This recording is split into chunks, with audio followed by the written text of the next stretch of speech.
नमस्कार, मैं हूं संजय शर्मा। आप देख रहे हैं 4 PM न्यूज नेटवर्क। पिछले करीब 10 दिनों से मेरे मोबाइल पे तरह तरह के मैसेजेस आना शुरू हो गए। हिंसा के वीडियो हैं, कुछ धर्म विशेष के वीडियो हैं, कुछ हिंदू धर्म की रक्षा के वीडियो हैं कि आप अगर ये नहीं करेंगे तो हिंदू धर्म खतरे में पड़ जाएगा। आपके पास में भी आ रहे होंगे ये वीडियो। राहत इंदौरी साहब का शेर है। मुझे शेरों की थोड़े से एक आध शब्द गड़बड़ कर देता हूं मैं, लेकिन लाइनें बहुत अच्छी हैं। लाइनें हैं, सरहद पर कुछ तनाव है क्या, मालूम करो चुनाव है क्या। मैं जिस किसी से बात कर रहा हूं, एक शंका जरूर जाहिर कर रहा है, एक बात जरूर जाहिर कर रहा है और कह रहा है कि चुनाव जीतने के लिए कुछ भी हो सकता है इस देश में। क्या हो सकता है वो बहुत खतरनाक है। मैं दिल्ली गया था। मैंने जम्मू कश्मीर के पूर्व गवर्नर सत्यपाल मलिक जी से बात की थी। 2 बार उनका इंटरव्यू किया था। मेरे जहन में तमाम सवाल थे सत्यपाल मलिक से करने के लिए। भारत के इतिहास में सत्यपाल मलिक एक ऐसे गवर्नर हैं जिनके गवर्नर रहते हुए देश का एक ऐतिहासिक फैसला हुआ।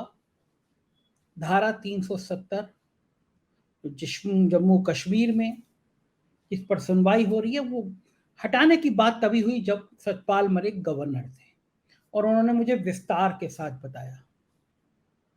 कुछ कुछ मायनों में वो अलौकिक अद्भुत प्रतिभाशाली गवर्नर थे। मैं उन सारे लोगों को प्रतिभाशाली मानता हूं जो सिस्टम से लड़ने की हिम्मत रखते हैं। गवर्नर बनने में फायदे ही फायदे हैं। आप करोड़ों अरबों रुपए की संपत्ति कमा सकते हैं। विश्वविद्यालय के वाइस चांसलर की नियुक्ति गवर्नर की कमाई का एक बड़ा माध्यम है। ऐसे ऐसे विवादास्पद वाइस चांसलर बना दिए जा रहे हैं। करोड़ों रुपए की डील की खबरें सामने आती हैं और वो खबरें फाइलों में दर्ज हो जाती हैं, गायब हो जाती हैं। उत्तर प्रदेश का एक बहुत चर्चित मामला आया था वीसी विनय पाठक का। विनय पाठक पे उत्तर प्रदेश की गवर्नर क्यों मेहरबान हुई, इसको लेकर तमाम लोगों ने सवाल उठाए, जहन उठाए। जिसने शिकायत करी वो जेल चला गया, लेकिन विनय पाठक का कुछ नहीं हुआ। गवर्नर साहब भी सवालों के घेरे में आई उत्तर प्रदेश की, और उत्तर प्रदेश में भी ऐसे तमाम गवर्नर तैनात हुए जिनके छवि, जिनका आचरण बहुत सवालों के घेरे में था। एक गवर्नर साहब को तो पुलिस पकड़ के भी ले गई। गवर्नर थे या प्रोफेसर थे, ये मैं थोड़ा कंफ्यूज कर रहा हूँ, शायद प्रोफेसर थे जिनकी नियुक्ति हुई थी और वो उनको पुलिस धोखाधड़ी में पकड़ के भी ले गई। शायद महाराष्ट्र की पुलिस थी, या हो सकता है वो गवर्नर भी रहे हो। मैं 1-2 दिन में आपको डिटेल बता दूंगा।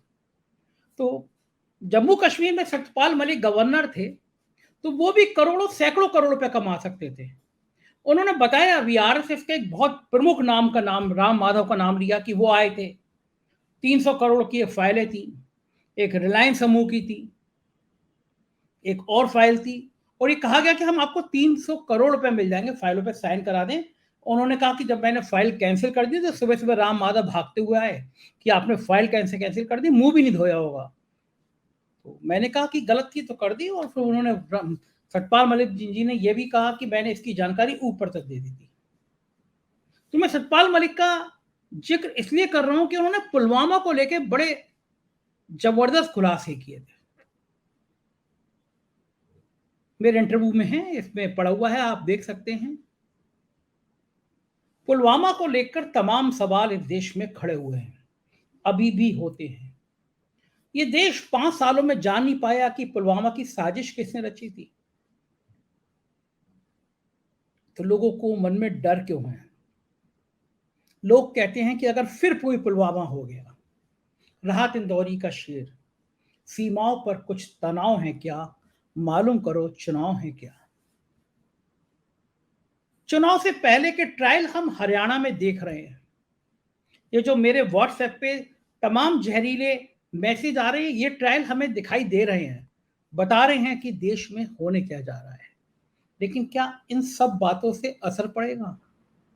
मेरा दोस्त है, एक उसका बेटे की जॉब लगी, 23-24 साल का होगा, इंजीनियरिंग किया हुआ है। तो मैंने उससे कुछ संवाद किया, मैं जानना चाहता था कि नौजवान देश के किस दिशा में जा रहे हैं। मैंने उसे 2-3 सवाल किए, मुझे लगा कि इन सवालों से एक विचारधारा पता चलेगी नौजवानों की। एक बहुत बड़े संस्थान से इंजीनियरिंग करके आया था। मैंने कहा, बेटा आपके साथ के जितने दोस्त हैं, वो क्या मानते हैं ये मौजूदा सरकार कैसी है, कितने नंबर देंगे? उसका कहना था कि हमारे संघ के ये नौजवान पीढ़ी जो है, वो 90% सरकार को पसंद नहीं कर रहे हैं। मेरे लिए चौंकने वाली बात थी। बोला 90 से ज्यादा ही होगा, कम नहीं होगा। मैंने कहा ऐसा क्यों? उसका कहना था कि हमारे नौजवान पीढ़ी चाहती है कि देश में ये धर्म और हिंसा ये सब बातें ना हो, दुनिया में बहुत बेइज्जती हो रही है। उसका कहना था कि हमारे तमाम दोस्त विदेश में चले गए हैं, अमेरिका में चले गए हैं, जापान में हैं, ऑस्ट्रेलिया में हैं। वहां उन लोगों से पूछा जाता है जो नौकरी करने गए हैं, नौजवान है, कि तुम्हारे भारत में क्या है, वहां पे क्या छोटी छोटी बातों में धर्म के नाम पे इतने झगड़े क्यों होते हैं? उन्हें तब बड़ा खराब लगता है कि देश की बात आ रही है और हमारा देश तरक्की की जगह ऐसे मुद्दों पे अटका हुआ है। बोला कि नौजवानों में, यंगस्टर में ये बात हो रही है कि हम कितने भी टीवी पे, बोले लोग समझ रहे हैं कि ये टीवी पे जो खबरें आती हैं सब प्लांट होती हैं, ये झूठ बोली जाती हैं। हम लोग चाहते हैं कि देश में इंडस्ट्री लगे, तरक्की हो, लेकिन बातें आती हैं कि यहाँ हिंसा, यहाँ हिंसा। फिर मैंने से दूसरा सवाल किया। मैं कहता, देखो सरकार बड़ी खुश होती है, सरकार कहती है कि हमने मंदिर बनवा दिया, हम दिए जला रहे हैं, हम घाट बनवा रहे हैं, हम यहाँ जीर्णोद्धार कर रहे हैं। इसमें यंगस्टर कितने हैं जो इन सब चीजों को पसंद करते हैं? तो बोला कि देखिए, पूजा पाठ में से हाँ अधिकतर लोग वो होते हैं जो एग्जाम से पहले हम लोग हाथ जोड़ते हैं, भगवान जी हमें पेपर में पास करा देना, नंबर अच्छे ले आना। लेकिन उसने एक बात और चौंकने वाली बात की कि जो रेगुलर पूजा करते हैं, जैसे मैं रेगुलर पूजा करता हूँ, तो मुझसे कह रहे थे, अंकल आप जैसे आप रेगुलर पूजा करते हैं, ऐसे 5% भी स्टूडेंट नौजवान नहीं होते जो रेगुलर पूजा करते हो। भगवान को मानते हैं, हाथ जोड़ लेते हैं, घर पे आते हैं, माता पिता के साथ दीपावली का सेलिब्रेशन करते हैं, दीपावली पे हाथ जोड़ लेंगे जाके। लेकिन रेगुलर मंदिर में जाके रेगुलर धार्मिक कार्यकलाप में करें, ऐसे ऐसे नौजवान नहीं। तो मैं चौंका कि अगर ये कह रहा है कि ऐसे नौजवान नहीं है जो पढ़े लिखे हैं, जो इंजीनियर हैं, जो मेडिकल हैं, अगर वो नहीं है तो फिर इन सब धार्मिक क्रियाओं में कौन है? वो कौन से नौजवान है जो मंदिर मस्जिद पे चल के झंडे फहराते हैं? वो कौन नौजवान है जो हाथ में पत्थर लेके गालियां बकते हुए नजर आते हैं? वो कौन नौजवान है जो हिंसा करते हुए नजर आते हैं?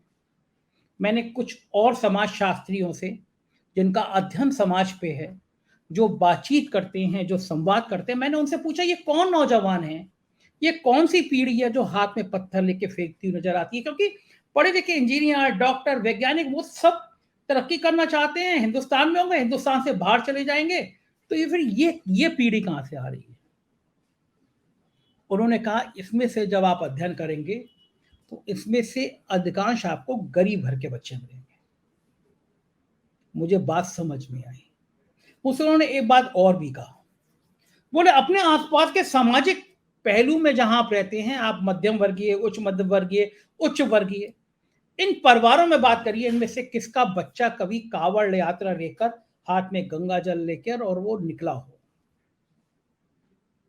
उन्होंने मुझसे कहा कि आप देखेंगे कावड़ यात्रा लेके जो निकल रहे हैं वो पिछड़े बच्चे हैं, दलित बच्चे हैं, गरीब बच्चे हैं। ये एक समाज का मुझे नया अध्ययन समझ में आया। उनके जहन में ये कौन फिट कर रहा है मैं समझ नहीं पाया कि तुम्हारी पढ़ाई लिखाई, तुम्हारी एजुकेशन, तुम्हारे सिस्टम से ज्यादा जरूरी है कि तुम धार्मिक क्रियाकलापों में इतना उलझ जाओ कि तुम्हें जो धार्मिक कार्य करते हुए नजर आ जाए उनकी जयकारा बोलने लगो, मंदिर मस्जिद पे झंडे फहराने लगो, हाथ में पत्थर ले लो। ये कौन सी सोच है और इससे किसको फायदा मिलता है? और अगर ये सोच है, ये वोट लेने वाली सोच है, ये इन ख्यालों वाली सोच है, तो क्या देश को इस सोच से कोई खतरा है? बेशक खतरा है, 100% खतरा है। आप एक पूरी जनरेशन को कन्वर्ट कर रहे हैं, आप एक पूरी जनरेशन को दिमाग में तेजाब भर रहे हैं, आप बिट्टू बजरंगी बना रहे हैं, आप बानेसर बना रहे हैं, आप उस हिंसक व्यक्ति को, चेहरा को आप एक आइडियल व्यक्ति के रूप में स्थापित कर रहे हैं जो आपके धर्म का रक्षक है। और इसमें दोष जितना नेताओं का, उससे कहीं ज्यादा गोदी मीडिया का है। आप पढ़े लिखे लोग हैं, आप कल्पना करिए कि मैं जो कहता हूं उसकी बातों में सच्चाई कितनी है। मैं कई बार उदाहरण देता हूं, मुकेश अंबानी, इस देश का सबसे पैसे वाला शख्स, इस देश का सबसे पूंजीपति शख्स, उसने टीवी चैनल खरीदे, सीएनबीसी, आवाज, नेटवर्क 18, तमाम चैनल हैं। अमीश देवगन, चोपड़ा, ये सब, अमन चोपड़ा, ये सब देखते हैं आप, ये क्या करते हैं? ये दिन भर हिंदू मुसलमान करते हैं। अगर कोई मुसलमान किसी गलत कृत्य में कहीं पे भी देश में पकड़ा गया तो दिन भर ये उसको लेके माहौल बनाते हैं। किसी हिंदू का उत्पीड़न हो गया तो उस पे लेके माहौल बनाते हैं। क्या चाहते हैं ये? इनका मालिक क्या चाहता है? मुकेश अंबानी क्या चाहता है? वो चाहता है कि आपका दिमाग तेजाब में बदल जाए। और वो ऐसा क्यों चाहता है? वो चाहता है कि देश भर में हिंसक माहौल बने जिससे हमारे साहिब को फायदा हो जाए। चुनाव से पहले हिंदू बनाम मुसलमान 80 बनाम 20 की लड़ाई में देश बढ़ जाए। समस्या किससे हो रही है? समस्या ये हो रही है कि एक नौजवान निकलता है कन्याकुमारी से कश्मीर तक टी शर्ट पहने हुए, नाम है राहुल गांधी, जिसमें हजारों करोड़ रुपए खर्च कर दिया पप्पू की छवि बनाने में, लेकिन ये देश उसके साथ खड़ा हो रहा है। वो कह रहा है कि मैं मोहब्बत की दुकान बनाने चला हूं, तो ये देश उसके साथ खड़ा हो जा रहा है। समस्या यहां से पैदा हो रही है। समस्या यहां से पैदा हो रही है कि देश अब नफरत की जगह मोहब्बत की बात करने लगा है। समस्या यहां से पैदा हो रही है। और समस्या इसलिए भी पैदा हो रही है कि अगर ये देश हिंसक नहीं होगा, ये देश एक बार फिर से महात्मा गांधी की बात करने लगेगा, ये देश एक बार फिर बुद्ध के आदर्शों पर चलने लगेगा, नेहरू के विजन को समझने लगेगा, तो फिर ये हिंसा का रास्ता नहीं पकड़ेगा, ये धर्म के आधार पर बंटवारा नहीं करेगा। और अगर ये धार्मिक आधार पर बंटवारा नहीं करेगा, इसको ये समझना नहीं में हम असफल रह गए कि ये हिंदू राष्ट्र नहीं बन पाएगा, तुम्हारे हिंदू धर्म का खतरा है, मुसलमान बढ़ जाएंगे, आबादी में ये हो जाएगा, सारी झूठी बातें अगर इसके दिमाग में हम नहीं भर पाए तो फिर ये मंदिर मस्जिद पे झंडा नहीं फहराएगा। अयोध्या में एक घटना हुई थी, पुलिस ने बहुत अच्छा काम किया, पकड़ लिया 3 हिंदू लड़के टोपी लगाए हुए और वो मांस के टुकड़े फेंक रहे थे मंदिर मस्जिद में। जानबूझ के वो टोपी लगाए थे कि जाली वाली टोपी से समझ में आ जाए कि ये मुसलमान लड़के हैं। आप सोचिए, भगवान राम की पावन नगरी में अगर पुलिस जरा सी भी चूक जाती, वो मांस मीट पे विवाद पैदा हो जाता और ये फोटो वायरल हो जाते कि जाली वाली टोपी लगाए हुए लड़के फेंक रहे थे, तो सोचिए आप कितनी बड़ी हिंसा हो जाती। तमाम गोदी मीडिया के चैनल दिन भर कहते कि मुसलमान लड़कों की करतूत है। आगरा में भी एक घटना ऐसी सामने आई। बरेली में एक बहुत ईमानदार अफसर प्रभाकर चौधरी, पूरा प्रदेश जानता है ईमानदार अफसर, उसने कावड़ यात्रा में पकड़ा, एक साहब तमंचा लिए हुए जा रहे थे, शराब के नशे में थे, उसने रोक लिया। क्या मतलब है भगवान शिव की कावड़ यात्रा में, बाबा भोले की कावड़ यात्रा में आप नशे में तमंचा लेके क्यों जा रहे हैं? बरेली को जलने से बचा दिया, 24 घंटे में उसको हटा दिया गया। क्यों? क्योंकि आपकी जो पृष्ठभूमि है, आपकी जो राजनीति बिसात है, आपका जो राजनीति का गेम है, उस पर ऐसे अफसर फिट नहीं हो रहे हैं, क्योंकि वो समाज को बचाने की बात कर रहे हैं, वो समाज को एकजुट करने की बात कर रहे हैं। लेकिन देश में जिस तरह का माहौल है, कर्नाटक में जो नजर आया, हमारे प्रधानमंत्री जी ने मोहल्ले मोहल्ले, गली गली, रोड शो में कहा, चुनाव आयोग का नियम है, स्पष्ट नियम है कि आप भगवान का नाम मंचों पे, राजनीतिक मंचों पे नहीं लेंगे। लेकिन हमारे प्रधानमंत्री जी ने कहा एक चुनाव आयोग इस जेब में, एक चुनाव आयुक्त एक जेब में और बाकी बचा हुआ एक तीसरी जेब में। चुनाव आयुक्त क्या मायने रखता है? और अब तो उन्होंने नियम भी बदल दिया। चीफ जस्टिस ने कहा कि चीफ जस्टिस भी होना चाहिए चुनाव आयोग के नियम में। उन्होंने कहा ऐसे कैसे हो जाएगा, एक मैं रहूंगा, एक मेरा मिनिस्टर रहेगा, एक अपोजिशन लीडर रह ले, हम 2 हैं, जिसको चाहेंगे वो बन जाएंगे। मंशा साफ हो गई। तो प्रधानमंत्री जी ने कर्नाटक के चुनाव में घूम घूम के कहा कि वोट डालने से पहले बजरंगबली का नाम जरूर लेना। मेरी समझ में ये नहीं आता कि चुनाव आप लड़ रहे हैं या बजरंगबली लड़ रहे हैं। फिर लोगों ने बात मानी, कर्नाटक में चुनाव डालने गए, उन्होंने कहा जय बजरंगबली, वोट कांग्रेस को दे दिया। ये प्रयोग डरा गया भारतीय जनता पार्टी को। इस प्रयोग ने भाजपा के पसीने छुड़ा दिए। उन्होंने कहा कि अगर ये प्रयोग सफल हो गया कि बजरंगबली का नाम लेंगे, वोट हम कांग्रेस को देंगे, तो चीजें खराब हो जाएंगी। आज मैं राजस्थान के बहुत सीनियर जर्नलिस्ट हैं अनिल जी, मैं उनसे बात कर रहा था, उन्होंने मुझसे पूछा, उन्होंने कहा कि गुजरात को छोड़ दीजिए तो एक भी चुनाव प्रधानमंत्री अपने चेहरे पर नहीं जिता पाए हैं। उत्तर प्रदेश का चुनाव योगी आदित्यनाथ के चेहरे पे, बाकी राज्यों में असम का चुनाव असम के मुख्यमंत्री के चेहरे पे। तो फिर क्या प्रधानमंत्री की छवि दरक रही है? क्या 2014 और 2019 वाला रुतबा खत्म हो रहा है? तो फिर उसके लिए नए प्रयोग किए जाएंगे। उसके लिए फिर सतपाल मलिक की बातें, सतपाल मलिक ने पिछले दिनों कह दिया कि ये लोग कुछ भी कर सकते हैं, राम मंदिर पे हमला करा सकते हैं, कुछ हत्या करा सकते हैं, भगवान करे ये सारी बातें गलत हों। लेकिन एक माहौल तो है ना, लोगों के मन में, ये जहन में सवाल तो है ना कि आप ऐसा कर सकते हैं। ये सवाल भी कहां से आया और क्यों आया और क्यों आना चाहिए? इस देश के किसी भी व्यक्ति के जहन में सवाल क्यों आना चाहिए कि आप चुनाव के लिए हिंसा करा सकते हैं? इस देश के किसी भी व्यक्ति के जहन में क्यों आना चाहिए कि हिंसा के बिना आप चुनाव नहीं जीत सकते हैं? क्या ये आपकी नाकामी नहीं है? क्या ये आपका नाकारापन नहीं है? कहां गई वो विकास की बातें? कहां गया कि वो 2 करोड़ लोगों को हर साल नौकरी मिलेंगे? कहां गया वो 15 लाख रुपए खाते में आ जाएंगे? कहां गया कि वो 2022 तक हर सिर पर एक छत होगी? कितने झूठे बातों की हम लोग बात करें। और जब पूछेंगे हम कि इन बातों को क्या, तो अमित शाह जी कह देंगे वो तो चुनावी जुमला था। तो अब क्या भरोसा कि अब जो आप कह रहे हैं, अब जो सपने दिखा रहे हैं, अब जो विचार कर रहे हैं, वो भी एक चुनावी जुमला हो? तो साहब आपकी बातों पे यकीन करें तो करने का मन भी करे तो कैसे करें? 2014 से 2023 तक और चुनाव होते होते 2024 तक, एक साल में इसलिए कहना आगे गिल रहा हूं क्योंकि मुझे पता है इस साल भी आपके झूठे वादों की एक लंबी लिस्ट आएगी। तो जब झूठे वादे हिट नहीं होंगे तो फिर सतपाल मलिक का डर सामने आएगा कि कहीं कोई ईश्वर ना करे पुलवामा ना हो जाए। सत्ता हासिल करने के लिए, सत्ता पाने के लिए इस हद तक भी जाया जा सकता है कि देश में 40-45 बहादुरों की जान चली जाए पुलवामा में और हमको ये ना पता चले कि हाई सिक्योरिटी जोन में उस सड़क पर 300 किलो आरडीएक्स लेके आखिर आया तो कौन आया था? क्या ये देश ऐसी साजिशों के लिए तैयार है? क्या ये देश ऐसी साजिशों के लिए अभिशप्त है? और क्या हम मान लेंगे कि फिर एक घटना होगी, चुनाव का माहौल बदलेगा?